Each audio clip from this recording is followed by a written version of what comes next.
For our continued reading of the Bible through the year 2025, reading from the English Standard Version of the Bible by Crossways Publishing, a division of Good News Publishing of Wheaton, Illinois. A reading of the book of Esther, chapters 8 through 10, beginning Esther chapter 8. On that day King Ahasuerus gave to Queen Esther the house of Haman, the enemy of the Jews, and Mordecai came before the king, for Esther had told what he was to her. And the king took off his signet ring which he had taken from Haman, and gave it to Mordecai.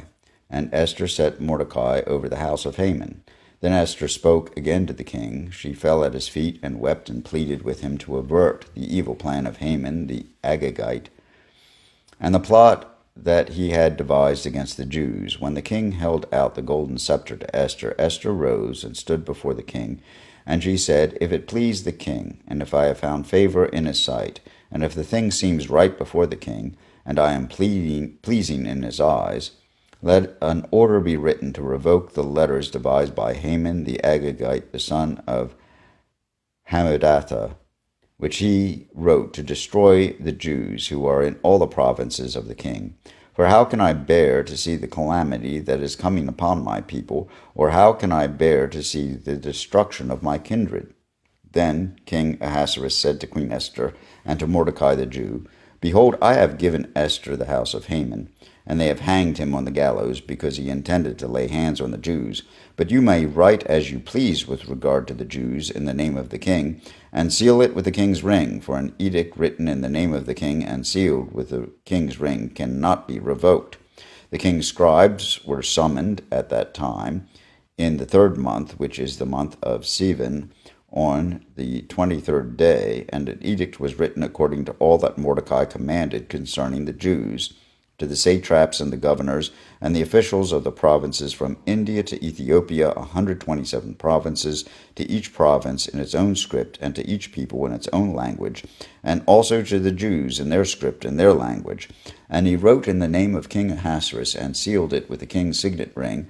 Then he sent the letters by mounted couriers riding on swift horses that were used in the king's service, bred from the royal stud, saying that the king allowed the Jews who were in every city to gather and defend their lives, to destroy, to kill, and to annihilate any armed force of any people or province that might attack them, women and children included, and to plunder their goods.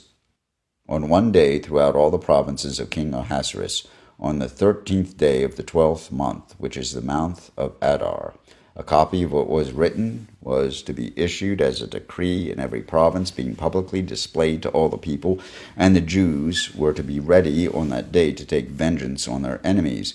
So the couriers, mounted on their swift horses that were used in the king's service, rode out hurriedly, urged by the king's command, and the decree was issued in Susa, the citadel. Then Mordecai went out from the presence of the king in royal robes of blue and white, with a great golden crown and a robe of fine linen and purple. And the city of Susa shouted and rejoiced. The Jews had light and gladness and joy and honor.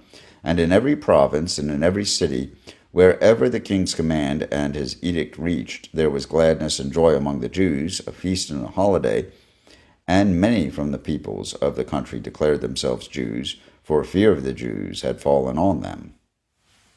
Now in the 12th month, which is the month of Adar, on the 13th day of the same, when the king's command and edict were about to be carried out, on the very day when the enemies of the Jews hoped to gain the mastery over them, the reverse occurred. The Jews gained mastery over those who hated them.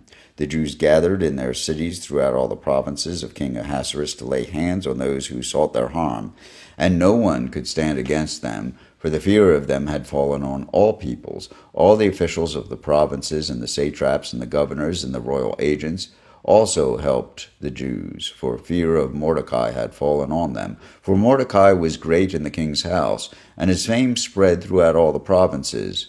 For the man Mordecai grew more and more powerful. The Jews struck all their enemies with a sword, killing and destroying them, and did as they pleased to those who hated them. In Susa, the citadel itself, the Jews killed and destroyed 500 men, and also killed Parshadatha and Dalphon and Aspatha, and Poratha, and Adalia, and Aridatha, and Parmashta, and Arisai, and Aridai, and Vaizatha, the 10 sons of Haman, the sons of Hammedatha, the enemy of the Jews, but they laid no hand on the plunder.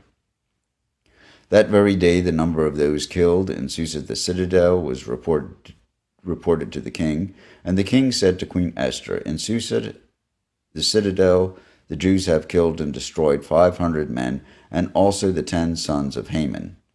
What then have they done in the rest of the king's provinces? Now what is your wish? It shall be granted you. And what further is your request? It shall be fulfilled." And Esther said, "If it please the king, let the Jews who are in Susa be allowed tomorrow also to do according to this day's edict, and let the 10 sons of Haman be hanged on the gallows." So the king commanded this to be done. A decree was issued in Susa, and the 10 sons of Haman were hanged. The Jews who were in Susa gathered also on the 14th day of the month of Adar, and they killed 300 men in Susa, but they laid no hands on the plunder. Now the rest of the Jews who were in the king's provinces also gathered to defend their lives, and got relief from their enemies, and killed 75,000 of those who hated them, but they laid no hands on the plunder. This was on the 13th day of the month of Adar, and on the 14th day they rested, and made that a day of feasting and gladness. But the Jews who were in Susa gathered on the 13th day and on the 14th, and rested on the 15th day, making that a day of feasting and gladness. Therefore the Jews of the villages who live in the rural towns hold the 14th day of the month of Adar as the day for gladness and feasting, as a holiday, and as a day on which they send gifts of food to one another.